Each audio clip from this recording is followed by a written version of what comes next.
اہل حدیث فرقہ کب بنا؟ یہ میری طرف سے سوال، وہ لوگ بھی کرتے ہیں. جواب یہ ہے، سوال اہل حدیث فرقہ کب بنا؟ جواب، فرقہ تب بنتا ہے جب اپنی اصل سے جدا ہو. اہل الحدیث تو اپنی اصل سے کبھی جدا ہی نہیں ہوئے، جب سے حدیث ہے تب سے وہ. فرقہ جب بنتا ہے جب کوئی اپنی اصل سے جدا ہو جائے. یہیں پر وہ نقطہ حل ہوا کہ حضرت عثمان غنی نے یہ دوسری اذان کیوں جاری کی؟ بدعت ہے تو ہر بدعت گمراہی ہے، تو گویا کہ حضرت عثمان غنی بدعت کے مرتکب ہوئے. بدعت نہیں ہے، اذان کا مقصد تھا لوگوں کو نماز کے لیے بلانا. آبادی زیادہ ہو گئی، کثر الناس، یہ علت ہے، کثرت تعداد علت ہے.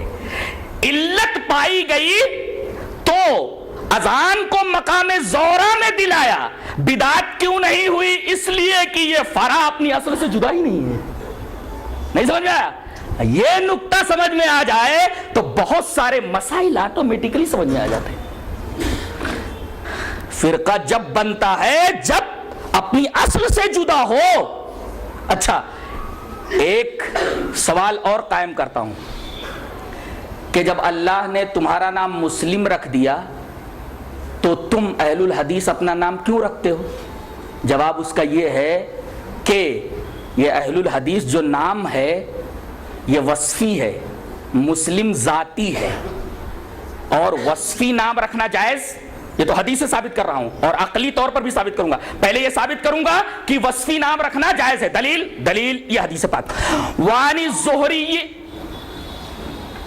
سمع محمد بن جبیر بن مطعم رضی اللہ تعالیٰ عنہ عن ابیہ قال ان النبی صلی اللہ علیہ وسلم قال انا محمد وانا احمد وانا الماحی الذی یمحى بی الکفر وانا الحاشر الذی یحشر الناس على عاقبی وانا العاقب والعاقب الذی لیس بعدہ نبی.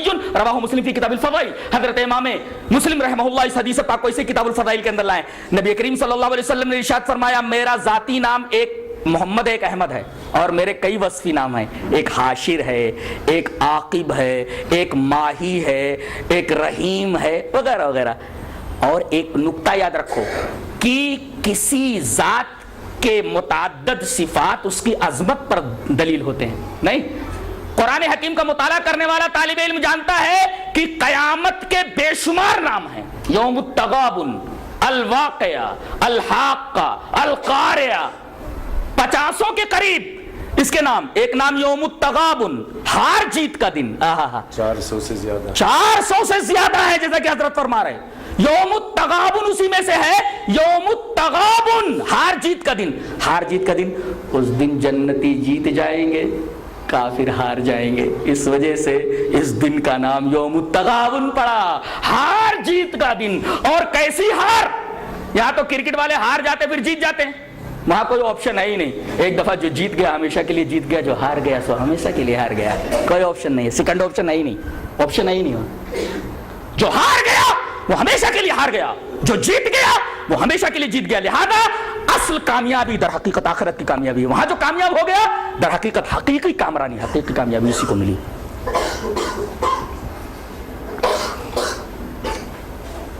تو کسی چیز کے متعدد نام، متعدد اسما، اس کی متعدد صفات اس چیز کی، اس ذات کی عظمت کی دلیل ہوتے ہیں. جیسے قیامت ایک امر عظیم ہے، اسی وجہ سے 400 سے زیادہ اس کے نام ہیں. اور امام قرطبی رحمۃ اللہ علیہ نے یہ بات لکھی ہے کہ کسی چیز کے متعدد نام اور کسی چیز کی متعدد صفات اس کی عظمت شان کے اوپر دلیل ہوتی ہے. عربوں کے ہاں، اہل عرب کے ہاں تلوار کی بڑی عظمت تھی، بڑی اہمیت تھی. لہذا انہوں نے صرف تلوار کے لیے 500 الفاظ جمع کیے. 500 ورڈ ہے تلوار کے لیے. تلوار کے لیے کتنے ورڈ ہیں؟ 500 الفاظ ہیں صرف تلوار کے لیے. اتنی رچ لینگویج ہے یہ عربی. تلوار کے لیے صرف 500 ورڈ ہیں، 500 الفاظ ہیں. اتنی رچ لینگویج ہے. گویا کہ تلوار ان کے لیے بہت اہم تھی، لہذا اس کے نام بہت زیادہ. اسی وجہ سے اہل الحدیث کبھی اپنے آپ کو اہل الحدیث کہتے ہیں، کبھی اصحاب الحدیث کہتے ہیں، اور کبھی سلفی کہتے ہیں، اور کبھی محمدی کہتے ہیں. یہ بہت سارے نام، متعدد صفات در حقیقت اہل الحدیث کی ذات مسلم کے عظمت کے اوپر دلیل ہے. اس وجہ سے انہوں نے کئی نام رکھ لیے. اچھا مسلم نام اللہ نے رکھ دیا تو آپ نے وصفی نام کیوں رکھا؟ اس لیے کہ حدیث سے ثابت ہے وصفی نام رکھنا، جیسا کہ نبی کریم صلی اللہ علیہ وسلم کے ذاتی نام بتائے گئے اور اس کے بعد آپ نے اپنے وصفی نام بتائے، تو وصفی نام رکھنا جائز ہوا. اب منطقی دلیل یہ کہ اگر ذاتی نام کوئی ہے اور اگر وصفی نام رکھا جائے تو یہ جو وصفی نام ہے یہ ذاتی نام کا معرف ہو، مقسم نہ ہو. لفظ یاد رکھا جائے، ذاتی نام کا معرف ہو، مقسم نہ ہو، تعریف کرنے والا ہو، وضاحت کرنے والا ہو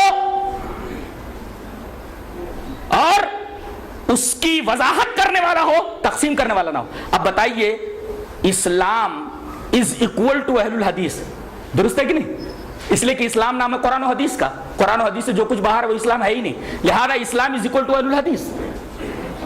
اور اسلام از اکول ٹو اہل الحدیث اور مسلم از اکول ٹو اہل الحدیث، تو اہل الحدیث جو نام ہے ذاتی نام کا معرف ہے، ممیز ہے، مقسم نہیں ہے. اگر حنفی اور شافعی رکھ دیا جائے تو یہ مقسم ہے، لہذا اہل الحدیث رکھنا درست ہے اور کسی شخصیت کی طرف انتساب کر کے نام رکھنا درست نہیں، اس لیے کہ وہ مقسم ہے، تقسیم کرنے والا ہے، معرف اور ممیز نہیں ہے. کیا یہ نام صحابہ کرام رضوان اللہ تعالی علیہم اجمعین کے زمانے میں بھی تھا؟ جی ہاں تھا. دلیل یہ اثر وعن الشعبی قال کرہ الصالحون الاولون الاکثار من الحدیث ولو استقبلت من امری ما استدبرت ما حدثت الا بما اجمع علیہ اہل الحدیث. تذکرۃ الحفاظ قال الحاکم فی ترجمۃ الشیبی، امام عامر شیبی کے ترجمے میں یہ نقل ہے اور تذکرۃ الحفاظ میں قول موجود ہے. حضرت شیبی فرما رہے کہ پہلے کے نیک لوگ زیادہ حدیث بیان کرنے سے ذرا بچتے تھے اور وہ بات جو مجھے بعد میں معلوم ہوئی اگر پہلے معلوم ہو گئی ہوتی تو میں وہی حدیث بیان کرتا جس پر تمام اہل الحدیث کا اجماع تھا. اور یہ شیبی کون ہے؟ اوپر کسی کا اجماع، اتنے لوگوں کی تعداد حیرت انگیز ہے. جی چاہتا ہے کہ اس پر بھی ایک حدیث آپ کے سامنے میں پیش کر دوں. حدیث اس طرح وعن عبداللہ رضی اللہ تعالی عنہ عن النبی صلی اللہ علیہ وسلم قال خیر الناس قرنی ثم الذین یلونہم ثم الذین یلونہم ثم یجیء اقوام تسبق شہادت احدہم یمینہ ویمینہ شہادتہ قال ابراہیم وکانوا یضربوننا علی الشہادت والعہد. رواہ البخاری فی کتاب الشہادات. حضرت امام بخاری رحمہ اللہ اس حدیث پاک کو ایسے کتاب الشہادات کے اندر لائے. راوی حضرت عبداللہ بن مسعود ہیں. حضرت عبداللہ بن مسعود فرماتے ہیں کہ جناب محمد رسول اللہ صلی اللہ علیہ وسلم نے ارشاد فرمایا سب سے بہترین زمانہ میرا زمانہ جب تک آپ حیات ہیں. اب آپ کے زمانے کے بعد کون سا زمانہ بچتا ہے؟ صحابہ کرام کا. اور صحابہ کرام کا زمانہ، اس کے بعد تابعین کا زمانہ. یہ تین زمانے ہیں.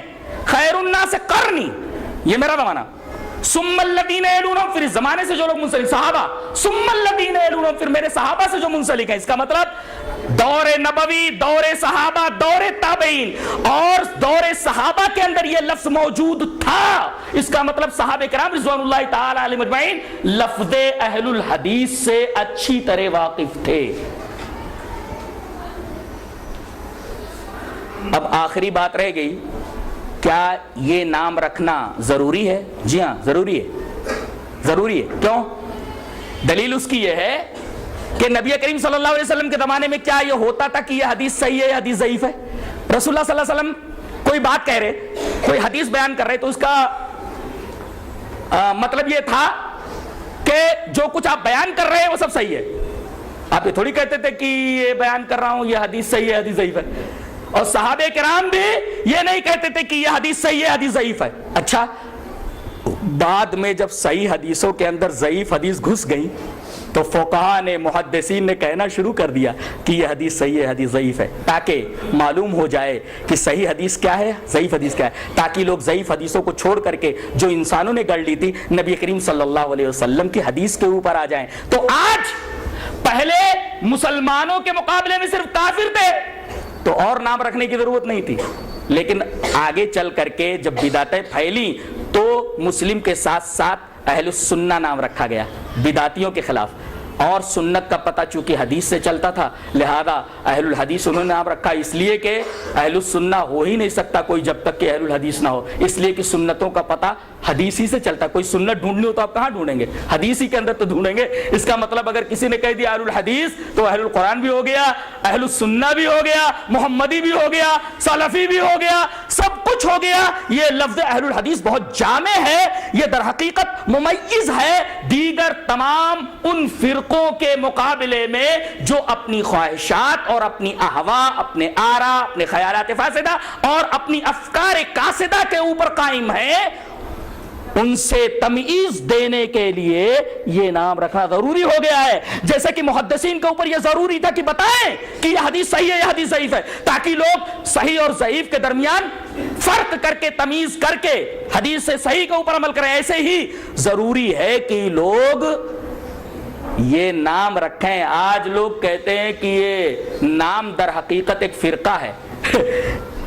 بہت غور سے سنو، لے کر جاؤ، آج یہاں سے لے کر کیا جاؤ گے؟ یہ آخری بات۔ ایک صاحب نے کہا کہ 4 ہی تو فرقے ہیں، یہ 5واں کہاں سے آیا؟ میں نے کہا کہ 4 فرقے کون سے؟ بولے کہ ایک سمندر ہے۔ بولے ہاں سمندر ہے، اس سے 4 نہریں نکلی تو پانی تو وہی ہے، پانی تو وہی ہے۔ ایک سمندر ہے، 4 نہریں نکلی، امام ابو حنیفہ رحمۃ اللہ علیہ کی نہر، امام شافعی کی نہر، امام مالک کی نہر، امام احمد، 4 نہریں نکلی، یہ 5واں کہاں سے آیا؟ میں نے کہا 5واں وہی سمندر ہے۔